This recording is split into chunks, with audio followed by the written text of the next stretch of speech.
Hello, welcome to All Gathered Up, the show that runs Hi, parallel everybody. along with the Great British Sewing Bee and goes into detail of perhaps any skills or techniques that come up in the show. And we can do that because we've got more time here in the YouTube world. And of course, as you know, we do it because we have Master Tailor Couturier with us as always. Hey, Carol, good to see you again. Thank you, Stuart. Nice to see you. Happy solstice. I don't know about you, but finally summer has arrived in London. Isn't it? We've had so much rain Wonderful. over the weeks, but for the last couple of days, it's been glorious, hasn't it? It's been beautiful. And We're finally going to be able to get out in the garden. We've been yes, which waiting I did a earlier. long time. Mm. So we have week 5 on the Sewing Bee, and it was all about celebrating India. And I think as you watched it, you went straight away. It's like, yeah, Welt Pockets. That's all we need to look at, Welt Pockets, because that was the thing that was picked up on a lot. It was in the pattern challenge, and it was the Nehru jacket. And I think that's what you said. Yeah, Welt Pockets it is, isn't it? We're going to talk about that. They're very tricky. It wasn't a tailor jacket. It was a semi-fitted shirt only because it had darts in it. But to put welt pockets in a shirt, and when we saw the sample, and the sample, the sleeves Yeah. were very I've got a hastily picture of it. gathered in. Yeah, There you there's a go. lot of ease. Let's have a look in the sample. Yeah, that's a shirt. It's not a jacket, and there's no lining, there's no shoulder pads, there's no structure. Yeah. So it was almost incongruous to put welt pockets in that kind of a garment because there wasn't any stability in it. They did ask them to, I think, interface back the main body, so that would have helped a little bit. But it was a big ask, and it was a really big ask for the amount of time that they had. So Wasn't it thus the just? results. Yeah. I was. Mm. I started to write down all the pattern pieces in there and what they had to do.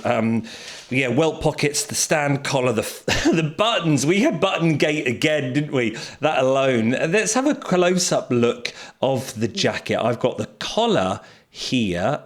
There we Yep. go. The stand collar we call that, don't we? And Stand collar. Yes, that's correct. Yeah, and so it's cut then on a little bit of a curve, yeah. and it should fit a little bit cleaner into it looks like the button position is a little bit tight on that top button there. There's some creasing going It's on. that's too Then it, close. You think too smaller there? Is that what you're well, saying? I think that there's some creasing going on the left side as worn, which is the Yeah, right side on the screen. So the color hasn't gone in very gracefully.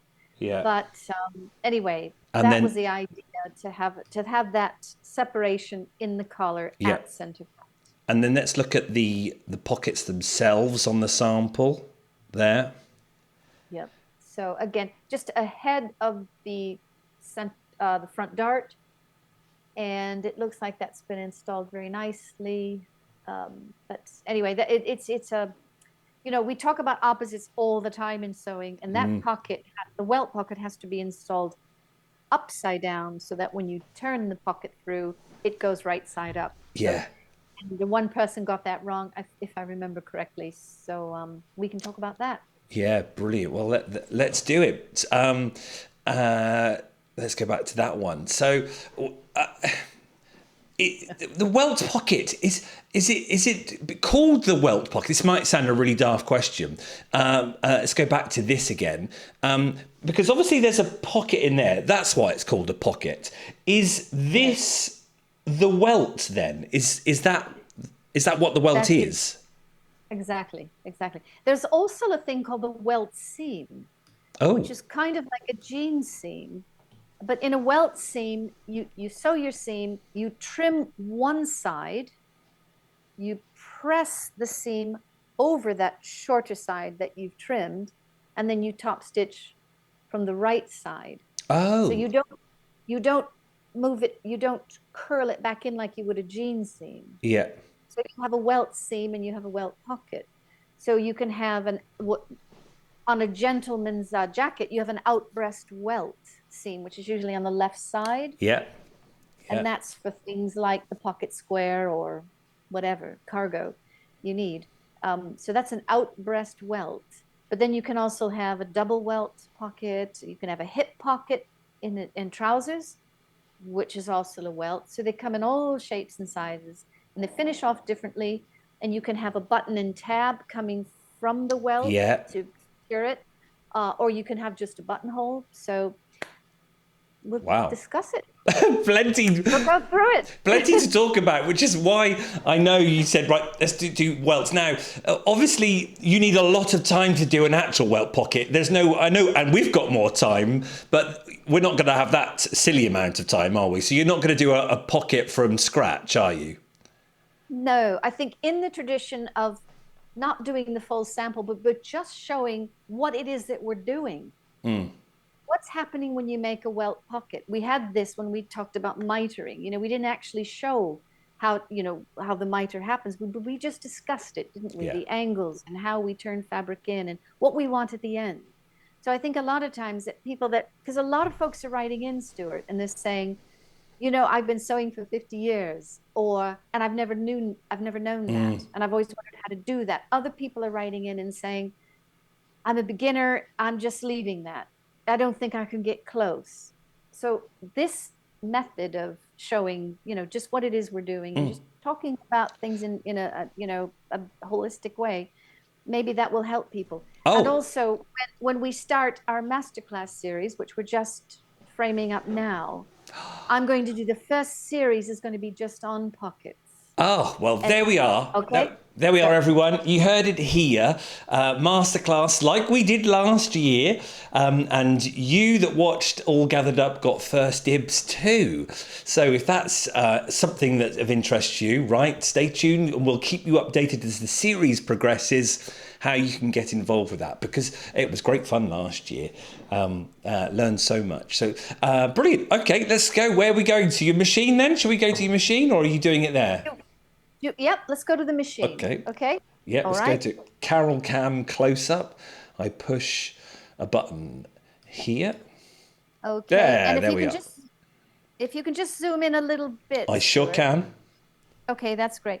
So I've got a couple of samples here that I want to talk about welt pockets. Okay. Now, we talked about a double welt, and this is what it looks like when it's finished. It's about 1/4 of an inch. You get 2 strips, and the middle is the entrance of the pocket. Oh, I see. Right? Yeah. Okay, so that's just what it looks like when it's done. Here's another example of a welt. This is something you might find on the back pocket. It's about 5.5 inches long to take your wallet or whatever, and it's about a good centimeter tall, small 1/2 inch, good centimeter tall. Yeah. And it can finish with this tab and button. That looks like my pocket on my trouser, on my back pocket.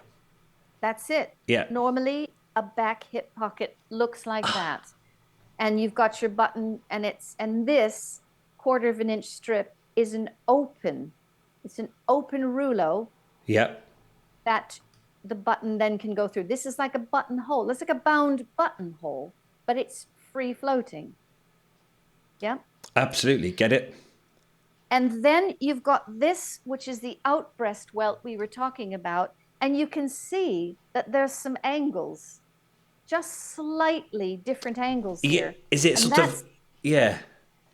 Yeah. So it's because this edge has to be parallel to the center front of the suit. And then it rises up slightly. Why does it do that? It's so that it's easy to put your pocket square in or take it out. The hand goes in easily if it's just got that slight rise on it. Right, so didn't know that. next time you look at a gent's jacket, just see if you can see that. Now, I thought I'd talk a little bit about what's going on when we make a welt pocket. Yeah. All right? Yeah. So I've got some samples. I hope this makes some sense. It made sense to me at the time that I was doing it. But a welt pocket. So I'm going to talk about making a very square welt, and this is a large welt. This could be like a hand warmer pocket in an outdoor garment, in a jacket or a coat. Shooting season will be here before we know it. There's a lot of hand warmer pockets in that. But this is my pattern. It's 6.5 inches long and it's 1.5 inches tall. Now, that's the finished welt. But what does the pattern actually look like when we cut it? This is the same shape, it's the same size. Get you? But what is actually going on in that welt? Okay, because it has to be installed. The top edge of the pocket is on the fold. Oh, But the okay. other three sides need a seam allowance. Yeah. Okay, because everything has to be finished off and installed. You need clean edges. This is a natural clean edge. How do we get that, and that a clean edge? We add a seam allowance. Oh, look at that. So Look at that. That is what it looks like when we open it up. Yeah. So if you wanted to just try your pockets, pick a shape that you want finished and make yourself a pattern. Oh, I love that card that you use. Oh, it's great stuff. I'll send you a mile of it if you want it. Oh, I'd love it. Okay. So I've made a pattern because I said, this is what I want my finished welt to look like. I've notched in the seam allowance and there's the pattern. Brilliant. I'm doing something which is quite large because I think it's better for the sample. Absolutely. Okay. Now, the other thing that happens, and you've all seen this, is this pocket mysteriously gets installed inside the forepart or the underside of the trouser. And how does that all work? Oh. Well, it works because it's inserted into a slit. Okay? Yeah. Now, this slit, you can't have any raw edges in sewing. This slit also needs a seam allowance. Oh. That's part of what's going on. Okay.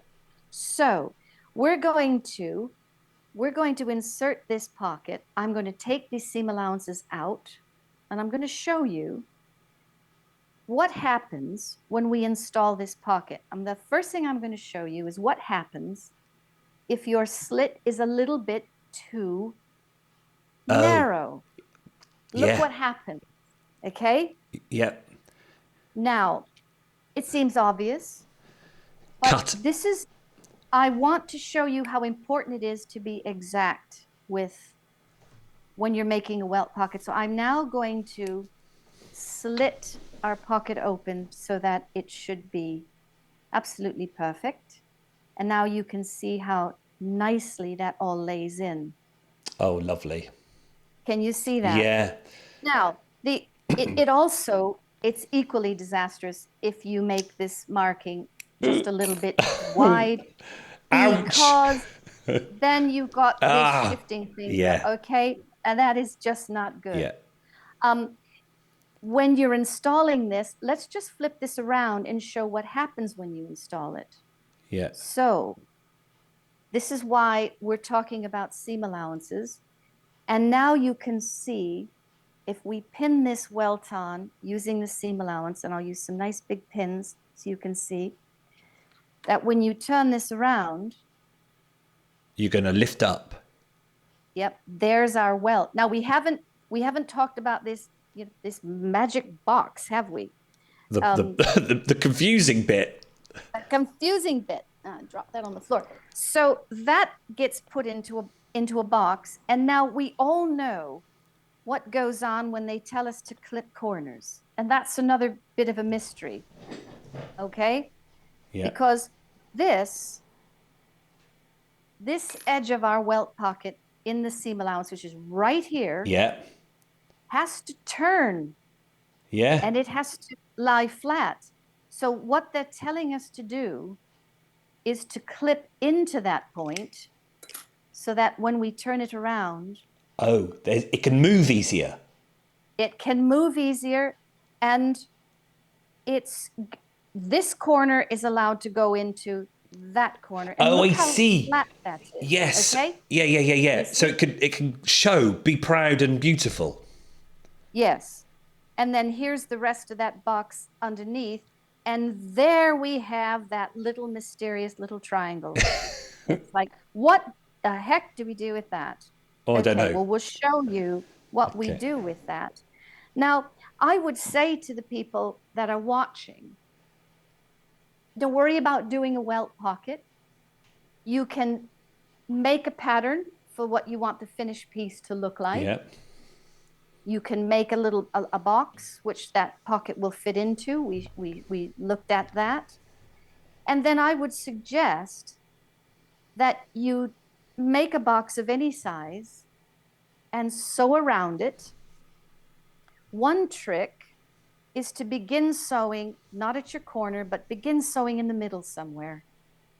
And then you have to learn how to regulate your stitch length, Yeah. so that the needle is going to fall right in that point. Right in that point. And on these two as well. Okay. So if you start here, then you start to get to grips with what the stitch length is.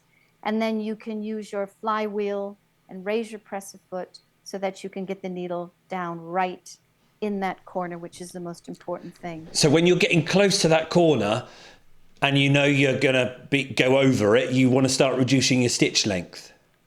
You do. So raise your needle position. Yep. Tighten your flywheel so you take all the flack out of the thread. Yeah.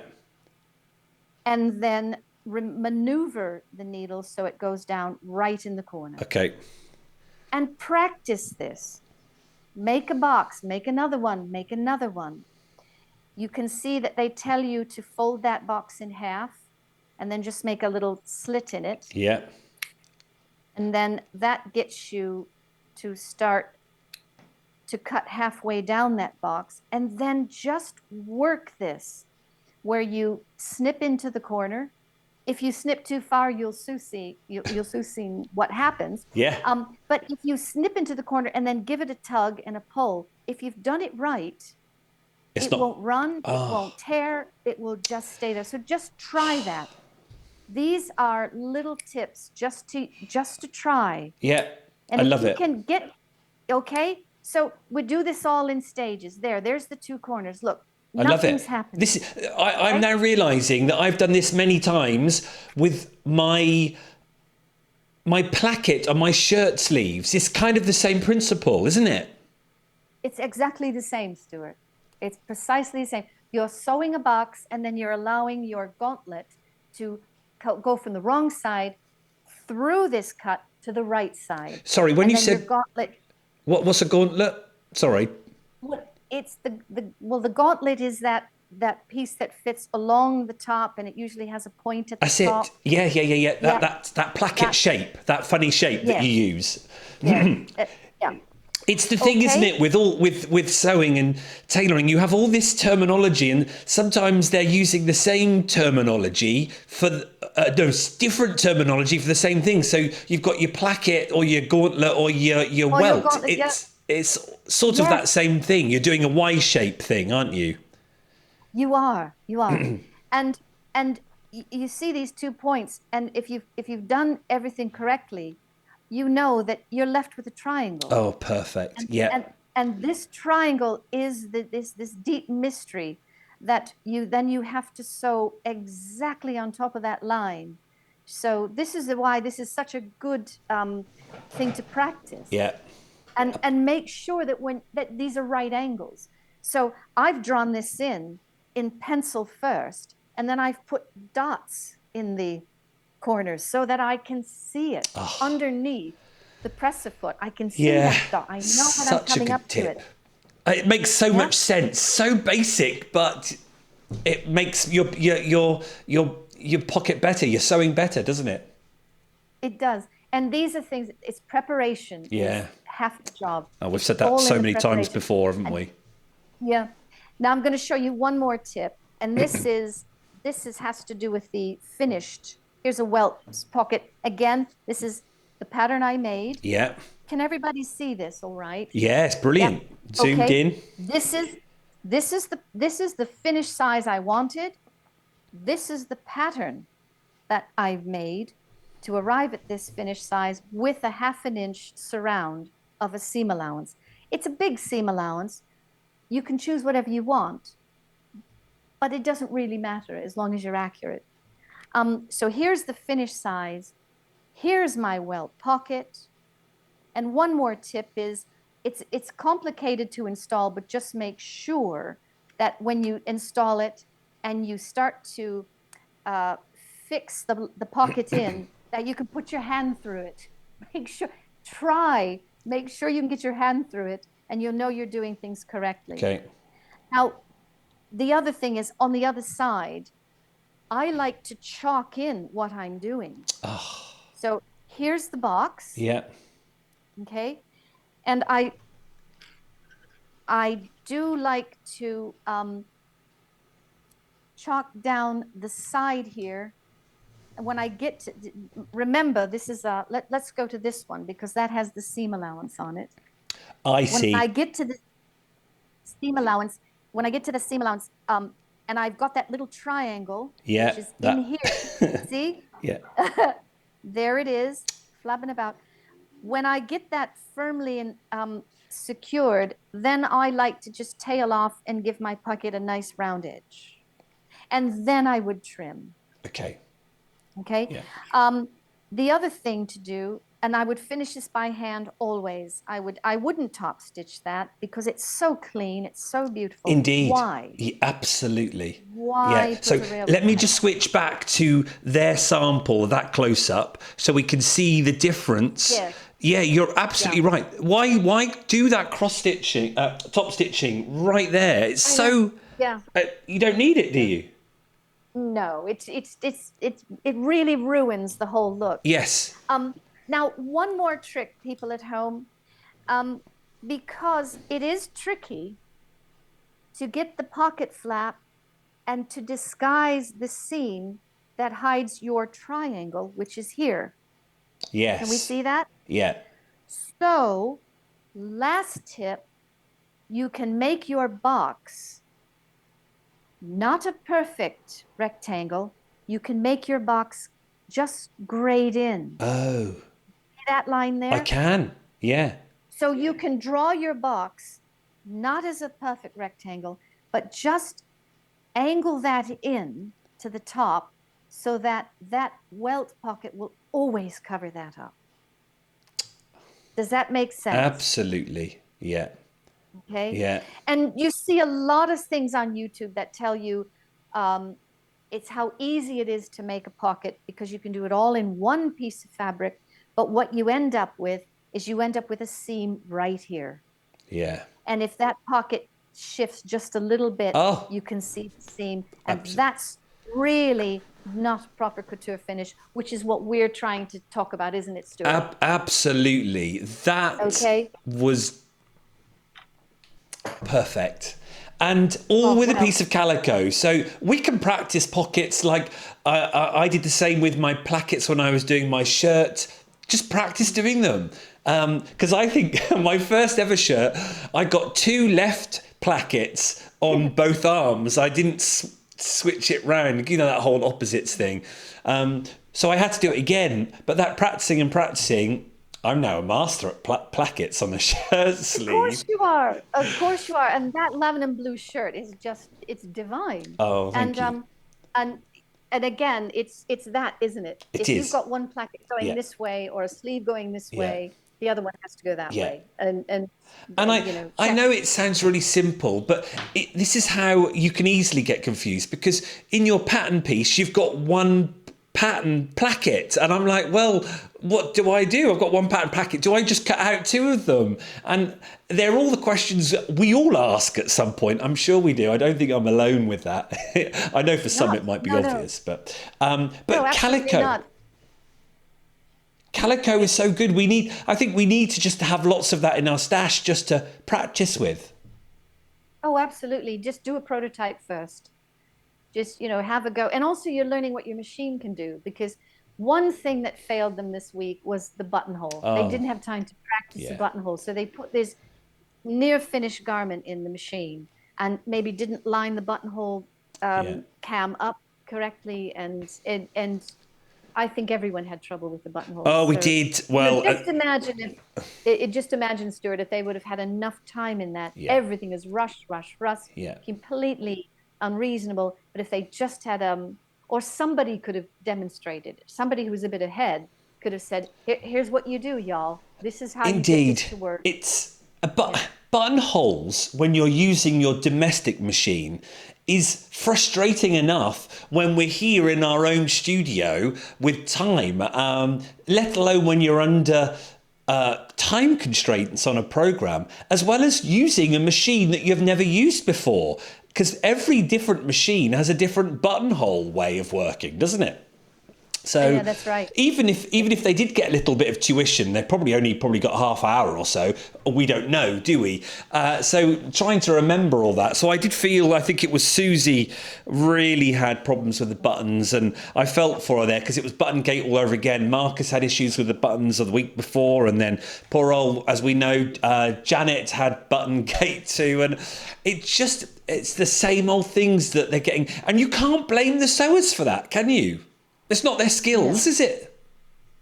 Everything has rushed to that point. Buttonhole is the final polish. Yeah. You know, you can always just put a button on with a couple of threads, can't you? You don't have to do that, completely perfect. If you're in a rush and you've got 5 minutes to go, you can always just get the button on somehow. But the buttonhole, that has to be accurate. It has to be on center. It has to be opened all the way so the button fits through it. That's key. So it's another couple of hours in itself just doing the buttons. Yeah. Right. Now on a domestic machine, they have this thing that piggybacks onto the back of the foot. You put your button in it. Yeah. And that tells the machine the size. But that's another thing that has to be set up correctly, and then you have to bring back that little bit of teeth to secure it in. And if it's not done right, the buttonhole's too short or it's too long. So you said, it's a whole other program, that one. And they're not going to have time to quickly practice it, are they? Because you're in a competition. You just get it done. Let's have a look at some of the welts first of all, and then we'll look at the actual garments that these all appeared on the Nehru jacket. So this was poor old Lauren's placket. I felt for her there because I think I've done that so many times. It's just the instructions, you just get confused. So it was upside down and the wrong way round or something, Upside I think. Down. That's it. Upside down. That's a heartbreak. Isn't it? And who knows what the directions said? We don't know. No. We don't. Ailsa's welt. Now, okay, so considering she's got this pattern fabric, that's not bad pattern matching, is it? You look at the line. She's done well there, hasn't she? But I know it's gone a bit funny there. Yeah. That's going to be hard to do. Yeah, we were talking about, so her welt pocket is angled. Yeah. Where it's not matching. The welt itself is at an angle. Yeah. The box, it looks like a rectangle. Yeah. So there's no way that will ever work. No. If she's taken an odd seam allowance, or she's made the pocket should be going the other way, because you can see on the far side near the hip, it's straight up and down. Yeah. That's a rectangle. That's a right angle.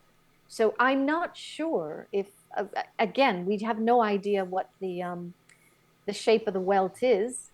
It looks like she's got it reversed. And then you see if the box is not matching the size of the welt, then there's nothing you can do. It's just going to look really awkward. But you're right about her horizontal pattern matching. It's not bad. She's trying. Now, that is very hard. I'm guessing, would you ever use that type of fabric with that print? Or would that just push your demands and skill demands through the roof to try and get that right? Would you just never do it? Or would you go, yeah, I'm up for that challenge? Well, in this kind of a challenge, no way. Yes. There's not enough time. There's not even enough time to cut it out and put the welts in. There's not even enough time for that. But no, you wouldn't do that, because she's got to match. The dart has to match, which she's done beautifully. The dart that goes right through the pocket. Yeah. That's matched horizontally. Then she has to match her side seams. And then her sleeves are also beautifully lined up. It does look it, doesn't it? Yeah. Yeah, if you're thinking of going on the sewing bee for future years, yeah, go solid, solid fabric. Yeah, just denim. And Denim is the well, answer. and that's where the winner clearly got it right. Alex chose a denim-y linen, didn't she? Yeah. Yeah, that is nice job. And I love that. It looks like pearl buttons. That looks Yeah, so well. yeah, Geez, you need a strong cloth to get away with this. yeah. Um, Yeah, well, and the that's where pockets don't. poor old Lauren got it wrong, didn't she? She got this beautiful fabric, but it was a satiny, slippery thing and had no weight in it, did it? No, no, not suitable. You got to feel for them there. But let's go to their finished garments. Let's just have a picture. Shall we see if we there? Look at that. A wide range of fabrics. This is where I think with the choice of fabrics is that. So look at Pasha here, who went for the brocade, and as did Susie. Would you think that's brave choosing those fabrics, or a bit of naivety, like, oh, this looks lovely, I'm just going to use this? What do you think? Well, I think it's in the genre of the Indian kind of the uniform. Right. You know, it's got a lot of color. It has that geometric print to it. I think that probably was a nod to the title for this particular show. And yeah, brave, because geometry has to be matched, doesn't it? I really liked Pasha's choice. I wasn't sure about the different sleeves to the body. I could see the collar and the pockets being contrast. So anyway, no, but I thought that was really tastefully done. But I don't think she finished. She didn't. I've got here, she had no buttons, so she was almost there. But, you know, she can't just whip on those buttons, and it would have taken a lot of time. So what she did have was stunning. If she'd had time and she got them all on, would she have pipped Alex? Probably so, I think. Oh, I would have thought so. Yeah, because the fabric was that much more ambitious. Yeah. And more what they like to see something which is a bit showy, don't they? Yes. The judges. Yes. They like color. They like, you know, a more adventurous cloth. No, that was my favorite fabric, and it was a bit of a shame that didn't get done. Yeah, and like Susie, she struggled with that fabric too, and because it frayed a lot. That type of how it's woven, as soon as you cut into it, that's going to be struggle to maintain and manage, isn't it? Yeah, the fibers in the brocade, they kind of untwist as soon as you cut into it. So I don't know. Did we get film footage of them overlocking things and stabilizing? Don't think so. No. you know how short time is. I can't imagine. And then let's just go to the last challenge and have a look at their made to measures, because they had to do this idea of it being inspired by the sari, didn't they? And we know how difficult inspired rounds are, because you could be inspired by a tiny element or the whole element. So it is a hard challenge, don't you think? I think it is, and I'm not sure if someone said inspired by a sari, I wouldn't know what the pleating was all about. I wouldn't know if it's directional or box or inverted pleats. I don't think I would know. I think maybe the shawl that goes over is pleated, but I would. I think I remember a couple of people getting called up for that, but I wouldn't know that. I think for Susie, obviously, it's that idea of the folding of the fabric over the shoulder that she was inspired by. But many times they said, "Oh, I can't see it being that inspired by a sari. I think Lauren got, not Lauren, Georgie got pulled up on that. When you look at that, could you instantly say it's inspired by the sari? Maybe you can't, but she might have been inspired by a small element, which is just the bit over the shoulder. So it's difficult to mark that, isn't it? Yeah, I think so too. I mean, that looks like a basic fitted cocktail dress, doesn't it? With some kind of a loose gathered collar on it. That's risky. You kind of have to overdo the obvious, don't you? If you're looking to win. Absolutely, I think so. In an inspired round, you have to go be inspired by all elements of a sari or whatever it is. Yeah. Yes, you've got to go overboard with the details, and then you have to have a captivating design, and then you've got to have fabric that speaks well. So yeah, you've got to take all that in. And I think that's why Ailsa got it, because you've just said everything that Ailsa's got. She had this captivating design. She's got the elements there. She got the fabric, the story with the tartan. It was very clever. That was really good thinking for her to say, the sari is pleated, a kilt is pleated. Let's look at those two things and see if we can merge those elements. Absolutely. What a dazzler. Yeah. What a dazzler. Yeah, and she got, did she get Garment of the Week? She did, absolutely, and rightly so, because look at those folds there, the way the tartan went under and round and then under again. It's, yeah.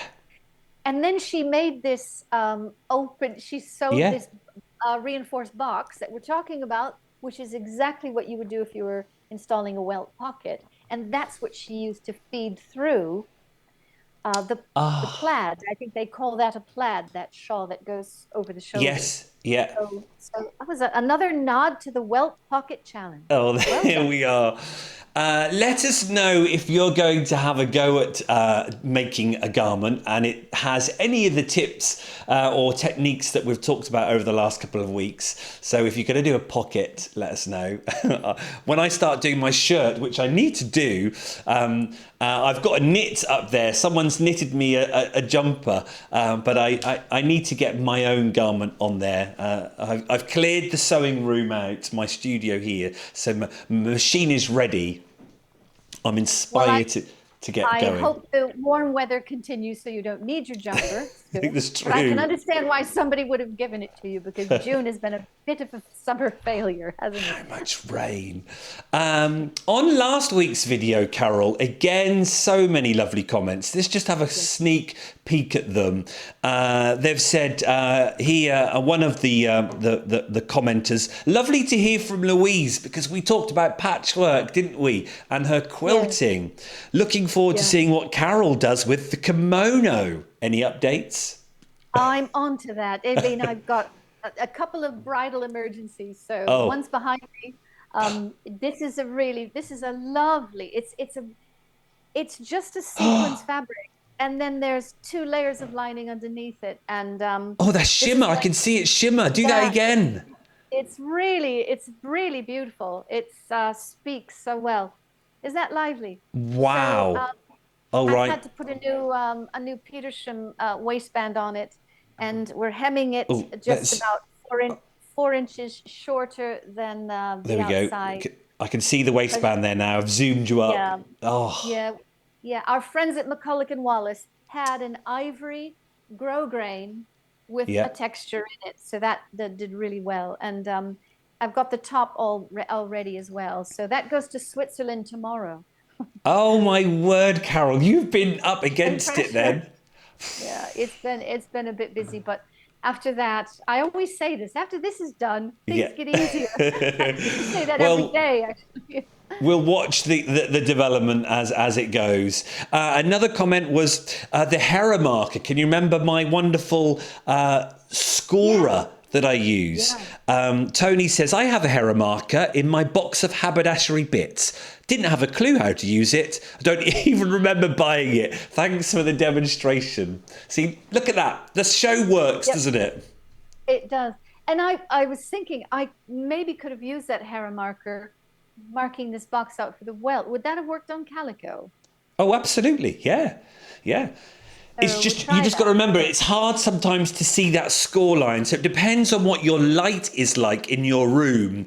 Because sometimes you have to sort of go down to a certain angle to see that score line that you've drawn, especially on how hard you press too. But yes, it works on anything. Works on anything. Yeah. Well, I'll And give it a go. yeah, do it. And then this last comment, a lovely comment. What a great conversation with you all. So lovely to see quilting on the sewing bee. Oh, thank you, Charlotte. Stuart, thank you for your demonstration. I managed to pull it off. Not as good as Carol, but I was there. Thank That you. was great. Although I've been sewing for many years, I'm fairly new to quilting like Louisa. I threw myself in at the deep end. Yeah, good way if you're going to do it. You've got nothing to compare against, so why not? By deciding I wanted to make a double wedding ring quilt. Well, when I saw that message, for many of you, you probably won't know what that is, but I know what a double wedding quilt is, and boy, is it hard. There's the deep end, and as I wrote on my reply, can you remember in days of swimming, we used to chuck the brick in at the deep end to go down to get it, to pull it back up. Well, Charlotte, you did that. You didn't only go to the deep end, but you went down and got the brick. It's a huge thing, but she managed to do it. She drove 40 minutes to a quilt shop. They helped her calculate how much fabric she needed, and in a couple of weeks she popped back for more supplies and advice, and she even quilted it. Wow. On Do her we own have a domestic machine. And what's great about this comment is it just finishes there. From there on, she's been hooked ever since. Well, let me just show you what a double wedding ring quilt looks like. This is not Charlotte's, but when you see it, you'll go, oh, look at that, Oh, Carol. wow. Oh my goodness. So, and Wow. What can you does that see how the Yep. all the different fabrics are pieced together there, and then how it then creates the block is phenomenal. So, Charlotte, doing that for your first quilt, anything. Wow. You can do anything now. Wow. A little four patch is going to be nothing for you, Wow. That is quite amazing. Well isn't it? done. It's Yeah. phenomenal. Well done. Right, before we finish, just do a few. So thank you for all your comments, everyone. We love reading them. And when we get time, we do reply. We do join in with that conversation. It may not be straight away, but we do join in. Okay. But we do read them. We do read them. A couple of questions from people, if I can take a couple of minutes of your time, Carol. Sure. Mary has joined our channel. Hi, Stuart and Carol. I've recently bought a dress pattern, and one of the recommended fabrics is viscose. I think it's chalet. I'm going to say chalet rather than chalice. I would like to overlock the seam edges before sewing together. She says this will be a first attempt for me. Good luck, Mary. Maybe practice on something else first. Do I need to add extra seam allowance when cutting out? Because she's thinking about this overlocker cutting bits off. So does she have to add any extra on? Well, no, you don't need to do that at all because as long as you line the edge of your fabric when you're overlocking so that the knife just meets the edge of the fabric and you're not actually shaving anything off. Right. You You're kind just of want you want the overlocker to wrap the edge of the fabric even with the edge of the fabric. And you might use it sounds like the fabric is fine. It's very, another word, if I had this in my shop, it's like another word for chalet, viscose chalet is lawn. Okay. So a very fine fiber, very close weave, Absolutely. which isn't going to ravel that much anyway. It's going to be easy to work with.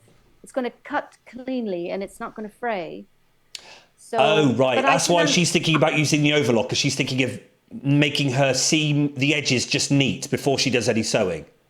Yeah, why not? Oh, right. And I think that's good. Yeah. And then when you press them open and you've got that lovely finished Yeah. look. But no, you don't need to add anything else on. Cut it as the pattern directs you to, and then just make sure that when you overlock it, you're not slicing off any of the fabric. That makes sense. Also, what sewing machine needles would you recommend? Well, you said fine. I would say fine. What, 70? 70? Yeah. Yes, definitely Um, 70. And Go on. yeah, for woven fabrics, you don't want a ballpoint, you don't want to stretch, you just want a standard needle. Yeah, and I would say if you want to be specific, because I know I'm selling them. This one, oh, it's going to go on my face, isn't it? Oh, Sharps, yes, the sharps, yeah.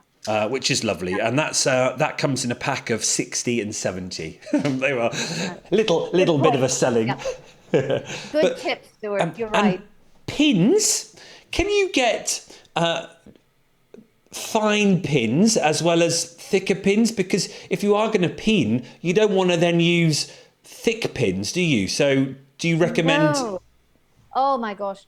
I'm not sure. I use a glass head pin for everything. Oh, It's okay. very fine and it's got a small glass head on it. And it's not too long, it's not too short. And I can see them when they fall on the floor, but Yeah. they're fine. They're very delicate and they go through everything. And a lot Okay. of my work is chiffon and georgette and lace and these things. Yeah. I like to protect the pads of my fingers as well. So I don't want to have to force through, Yeah. something that's just got that flat head on it. Glass head pins. McCulloch and Wallace. Brilliant. There you go, Mary. There you are. Do you know I might even have some pins left over from our patchwork days as well, Mary? I'll have a look. Um, um, Shari, hey, Shari, good to see you. How many different types of welt pockets are there? I think I've made two types.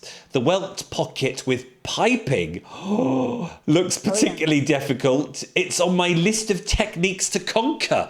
Right, can we help Shari conquer that? Well, maybe with the masterclass, maybe, hey? We will cover that in the masterclass. That's right. We're going to do patch pockets. We're going to do double jet with the flap or without a flap. We're going to do the welt pocket that we talked about today. Yeah. We're going to do the slightly rising out breast welt. We're going to show all of that. It's going to be a 3-part series on just pockets. Oh, I'm being curious here, and it's probably going to be a silly question, so I'm going to go back to this. Yeah. Shari says about piping. Are we seeing piping going up here and across and down, or is it just along the top? Where if you were piping a pocket, where do you pipe? Well, I would have thought that she would outline the whole of the welt as you drew. Okay. So instead of that fold line, she Yeah. would cut two of the same shape. You probably would insert the piping on one of the shapes in that crisp U, then apply the second piece and then turn it out so that you'd have piping on all three. Wow. And then you've got to allow for that so that that all fits into that box that you have to sew. Yeah. Right? And Yeah. I'm guessing you're having a beautiful, fine, little piping. You're not having like 3-4 mil piping, because that'll be really bulky, won't it? That would. Let's not go for the piping that you use in a cushion cover. See, that's what I had in my head. I presume you can get piping in all types of weights, can you? You can. I think there's so many variations on these pockets that you can use. And I don't know how many. I would guess there must be a dozen different variations Wow. of how you can put a welt in. So, well, we'll explore as many as we can, or there as we many go. as the questions direct us to. How about that? And Keep asking away. Our last question, another user, Jenny, nice to see you join in. Love your show, so helpful. Thank you very much. Would like to hear more on binding a V-neck. Perhaps we can squeeze this in next week, maybe. I don't know how easy it is. I'm guessing, because I know binding my quilts, I've got lovely right angles, so that's really easy to do. It's that V bit there, I reckon, isn't it? How do you bind that, sew it, turn it round to go back up the other way? Yeah. Well, you're right, Stuart, because the V is going to always, the angle is going to be different. each time. So you can bind it and then miter it on the inside. So we'll try that. Oh, okay. We'll do Is it yeah, something you can so show? Is it easily showable? You don't have to sew. You sure. could just fold and fold. Is that easy? Something Yeah, to we demo could next do week, that. maybe? What we'll do that. So we would spread the V out Yeah. and we would bind it, Oh, make that sharp V a more gentle curve, yeah. and then we put the V back, and then we take that excess triangle Yeah. and we would sew a tiny seam on the inside that brings it all together Well, and keeps it flat. We'll do that. We'll do that for next week, shall we? I didn't know that. There you are, Jenny. It seemed to make sense in my head, for sure. I hope it did in yours. Oh, Carol, look at the sunshine. Can you see it? It's Have beautiful. very, very happy longest day to you Oh, up in where you are. absolutely. Oh, And yeah. if you're watching on catch up in a couple of days' time, I hope you had a great long day. Well, there we are. That's week 5, Carol. We're halfway through the season. We are. That should get interesting from now. I think we're going to start to see a separation of talent. Don't you think? Yeah. Absolutely, for sure. And I'm getting excited as well because in a couple more episodes, we've got to perhaps have a discuss of which one we want to do live, because we normally do a live, don't we, during the season too. I can't remember when we did it last year, whether we did it episode 7 or episode 8, because it would be lovely to chat to the people live too, won't it? Let's do that. I'll look forward to that. We'll have to look at the calendar. All right. Thank you, Carol. And I'll look forward to catching up with you next week as we go into week 6, which, I don't know what it is. Oh, it might be Children's Week. Oh, I don't know. Children's Week. It is, is it? Little bitty thing. Little bitty thing. I can do that. All right. Thanks, Carol. See you all, everyone. Thanks very much. See you next week. Bye, everyone.